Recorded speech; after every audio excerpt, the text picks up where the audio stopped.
ذرا دو پل کو رک جاؤ، ابھی تو شام باقی ہے، ابھی ہے رنگ پہ محفل، ابھی تو جام باقی ہے۔ ذرا دو پل کو رک جاؤ، ابھی تو شام باقی ہے، ابھی ہے رنگ پہ محفل، ابھی تو جام باقی ہے۔ اگر یہ وصل آخر ہے تو یوں جانے کی کیا جلدی، ابھی ٹھہرو میرا ایک آخری پیغام باقی ہے۔ اور ملے گی اب بھی شاید زیست میں کچھ اور ناکامی، ملے گی اب بھی شاید زیست میں کچھ اور ناکامی، ابھی قسمت میں اور گردش ایام باقی ہے۔ اور جلا ہے تیری فرقت میں وجود خاکستر میرا، سمیٹی راکھ تو اب تک بھی تیرا نام باقی ہے۔ جلا ہے تیری فرقت میں وجود خاکستر میرا، سمیٹی راکھ تو اب تک بھی تیرا نام باقی ہے۔ اور تیری یہ بے رخی سہنے سے تو مرنا ہی بہتر ہے، گزر جاؤں میں جاں سے بس یہی ایک کام باقی ہے۔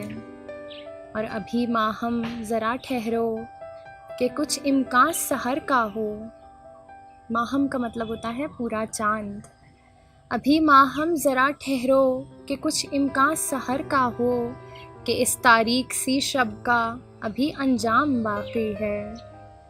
ذرا دو پل کو رک جاؤ، ابھی تو شام باقی ہے، ابھی ہے رنگ پہ محفل، ابھی تو جام باقی ہے۔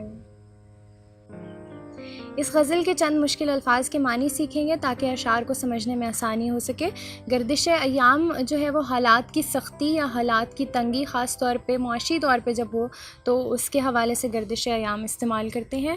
فرقت جو ہے وہ لفظ فراق سے نکلا ہے، اس کے معنی بھی ہوتے ہیں جدائی، جیسے فراق کے معنی ہوتے ہیں۔ اس کے علاوہ خاکستر، خاکستر جو ہے یہ خاک یا مٹی یا راکھ کے معنوں میں بھی استعمال ہوتا ہے۔ اس کے علاوہ سحر جو ہے وہ صبح کو کہتے ہیں، اور تاریک جو ہے وہ اندھیری رات یا اندھیرے کے لیے استعمال ہوتا ہے۔ اور امید ہے کہ ان الفاظ کو سیکھ کے آپ کے اردو کی لغت کے ذخیرے میں اضافہ ہوا ہوگا۔ اور اگر آپ کو یہ ویڈیو پسند آئی ہے تو poetry by Mahim YouTube channel کو بھی سبسکرائب کیجیے اور فیس بک پیج کو لائک کیجیے، اور اگر آپ اپنی قیمتی آراء مجھ تک پہنچانا چاہتے ہیں تو انہیں کامنٹ سیکشن میں درج کیجیے۔ ان کی طرف سے ایک اشارہ بھی نہیں ہے، اس دل کو اب تنکے کا سہارا بھی نہیں ہے، اور جاتے ہوئے ایک بار پلٹ کر نہیں دیکھا، ہم نے انہیں پیچھے سے پکارا بھی نہیں ہے۔